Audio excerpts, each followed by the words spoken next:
Right now on Denver 7 News, on Local 3, cries for clarity and accountability as 6 bystanders recover from injuries inflicted by Denver police officers. What we know about a rally planned for tonight at the state capitol. Plus, we want to feel safe, and we think that we're safe, but situations like this makes you think that, makes you feel like you'll never be safe again. Yeah, victims from the shooting are sharing their experiences as they recover, both physically and emotionally. Tonight could be the final January 6th committee hearing. What to expect from the primetime event. Yeah, we'll break down some of the big reveals for you coming up. Thanks for joining us. I'm Brian Sanders. And I'm Nicole Brady.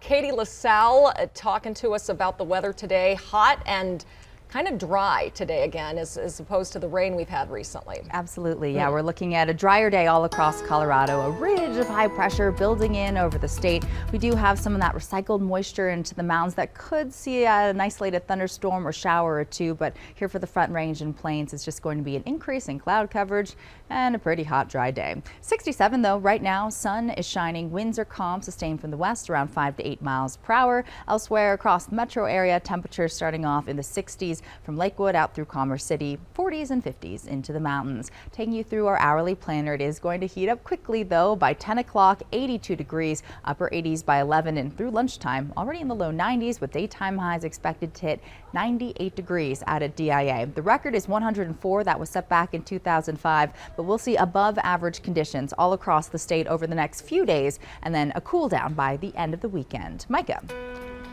Well, Katie, we've been keeping an eye on I-25 for a few hours now. There was a crash on I-25 at 23rd Avenue that had traffic backed up for several miles there northbound. You can see all the red on the map, the residual impacts of this. Now, it appears that they've been able to move the car causing this backup out of the way, but still seeing the residual impacts. Now, if we head up to Adams County, we have a crash here at US 36 in Pecos that's impacting westbound or eastbound lanes, that is. That crash has since been cleared, but again, residual impacts there. Take a quick check of a drive time or two. Westbound I-270 from I-70 to I-25, 18 minutes, eastbound 16 minutes, so we're okay there. And if you're headed to or from the airport, westbound I-70 from Pena Boulevard to I-25, 17 minutes, quite a bit of a slowdown, but eastbound, you're just running about 11 minutes.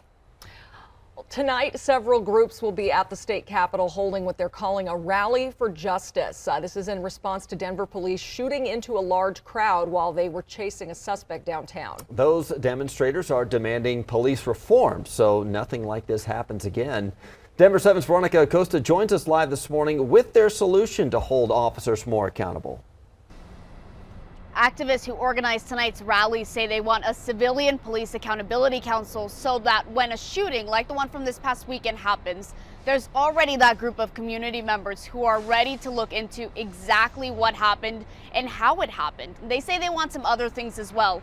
Among those, the firing of the officers who were involved in Sunday morning's incident. They also want the police body-worn camera video unedited. They want that released. DPD did release some still shots from that video, but this group says that is completely unacceptable. They say they want to hold police accountable and stop something like this from happening again.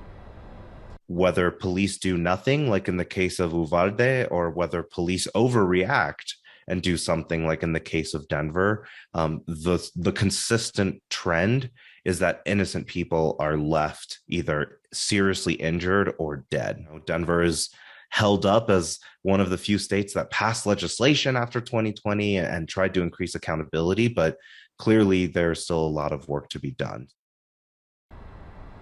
As far as that rally goes, it's scheduled to happen at 6 this evening, right behind me, right here at the Capitol on the West Steps.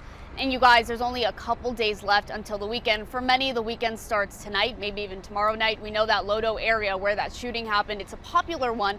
A lot of bars, some restaurants as well. So I gave a few of them a call, starting with Blake Street Tavern. It's just a couple blocks over, but the owner there says he's had security for some time. He doesn't plan on upping that number of security or making any changes right now. And a lot of the other bars I called, they said the same thing. In Denver, I'm Veronica Acosta, Denver 7. Thank you, Veronica. Well, for the first time, we are hearing from some of the bystanders injured in the shooting. It was a good time. And then literally in a snap of a finger, all went sideways, just went left. And my life did definitely change forever. Yeah, in a split second there. Police revealed yesterday there were 6 people besides the suspect injured in the shooting. 2 of those say they were shot by police. One of them, in fact, still has a bullet lodged in his arm, and they are traumatized. But on top of all that, they didn't find out it was police who shot them until hearing it on the news. When I was in the ER, a DPD officer did come and interviewed me. I did ask him if they found the suspect, and he told me that the suspect was in critical condition, but made it out seem to be that it was the suspect who done the shooting. Why wasn't the situation de-escalated? We have a problem with our justice, with the people who are supposed to be protecting us. And they have the same lawyers who are watching this investigation closely and think officers could have acted differently.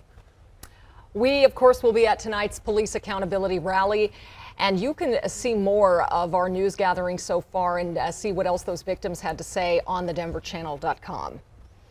A former girls softball coach at Cherry Creek has been arrested for allegedly soliciting nude photos of an underage girl. Deputies began investigating 37-year-old Pablo Severson back in March after discovering he was talking with an underage girl in Virginia on social media.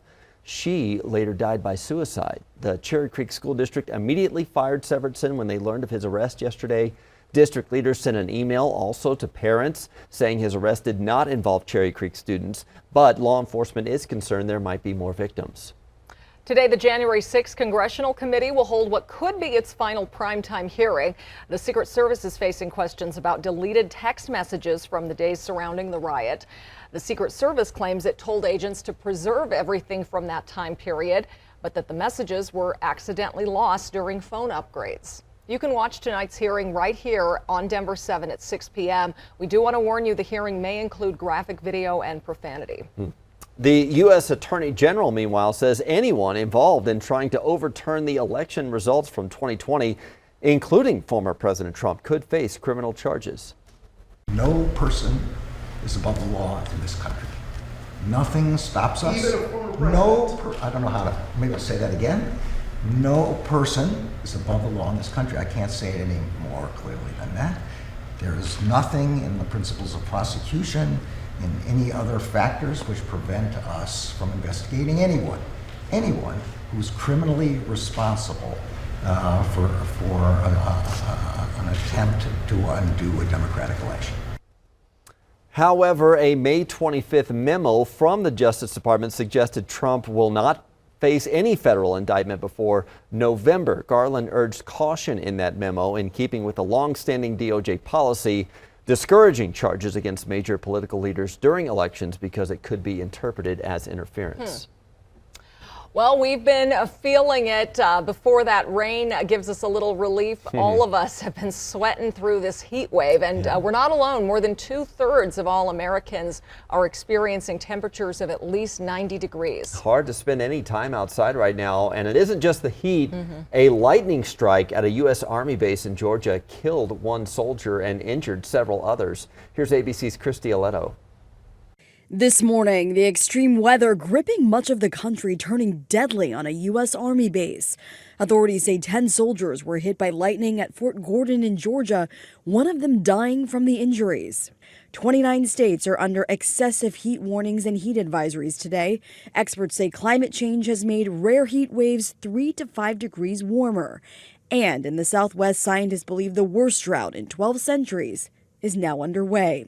These new satellite images show the rapidly decreasing water levels in Lake Mead, which provides water to 25 million people. Right now, those outflows are exceeding the inflows and the lake levels are going down, just like your bank account would decrease. Meanwhile, Americans' electric bills are predicted to increase by 20% this summer compared to last year, to an average of $540, largely due to soaring natural gas prices.